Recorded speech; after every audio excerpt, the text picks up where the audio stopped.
योगिनी एकादशी की व्रत कथा। एक बार युधिष्ठिर ने भगवान श्री कृष्ण से आषाढ़ कृष्ण एकादशी व्रत की महिमा और विधि के बारे में बताने का अनुरोध किया। इस पर भगवान श्री कृष्ण ने कहा कि आषाढ़ कृष्ण एकादशी के व्रत को योगिनी एकादशी के नाम से जानते हैं।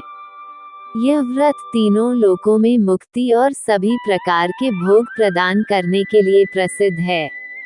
इस व्रत को करने से सभी प्रकार के पाप नष्ट हो जाते हैं, स्वर्ग की प्राप्ति होती है। यह व्रत 88,000 ब्राह्मणों को भोजन कराने के समान ही फल देता है। तुम्हें इसकी कथा सुनाता हूँ। स्वर्ग के अलकापुरी नगर में कुबेर का राज्य था। वह नित्य ही शिव जी की पूजा करता था। उसके यहाँ हेमा नामक माली था, जो शिव पूजा के लिए फूल देता था। उसकी पत्नी का नाम विशालाक्षी था, जो बहुत सुंदर थी। एक दिन हेम मनसरोवर से फूल लेकर आया, लेकिन घर पर पत्नी के साथ हास्य विनोद करने लगा। दूसरी ओर राजा कुबेर उसके फूल लेकर आने की प्रतीक्षा करता रहा।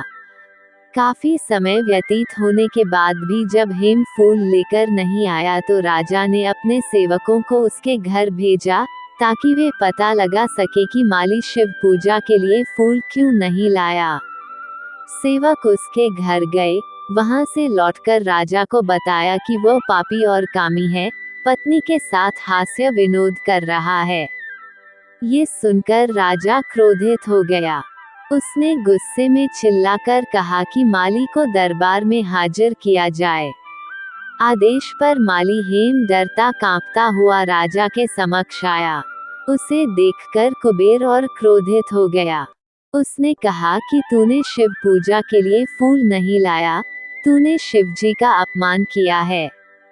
राजा ने उसे श्राप दिया कि वह अपनी पत्नी से अलगाव का दुख सहेगा और पृथ्वी लोक पर कोढ़ी होगा।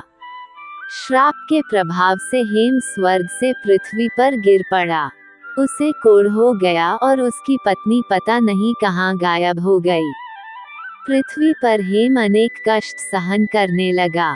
जंगलों में अन्न और जल के लिए भटकता रहा। शिव कृपा से उसे पहले की बातें याद थीं।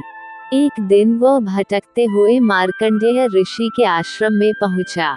उनको प्रणाम करके वह उनके चरणों में गिर पड़ा। मार्कंडेय ऋषि ने उससे कष्ट और इस दशा का कारण पूछा तो उसने सब कुछ सच सच बता दिया। उसने मार्कंडेय ऋषि से मुक्ति का मार्ग बताने का अनुरोध किया। इस पर मार्कंडेय ऋषि ने उससे कहा कि तुम आषाढ़ माह में योगिनी एकादशी का व्रत विधि विधान से करो। तुम्हारे सभी पाप मिट जाएंगे और तुमको इस कष्ट से मुक्ति मिल सकेगी। मार्कंडेय ऋषि ने जैसा बताया था, समय आने पर हेम माली ने योगिनी एकादशी का व्रत उस तरह से ही किया। भगवान विष्णु की कृपा से उसके पाप मिट गए। उसका स्वरूप पहले जैसा ही हो गया। उसकी पत्नी भी उसके पास आ गई। वे दोनों स्वर्गलोक में सुखपूर्वक रहने लगे।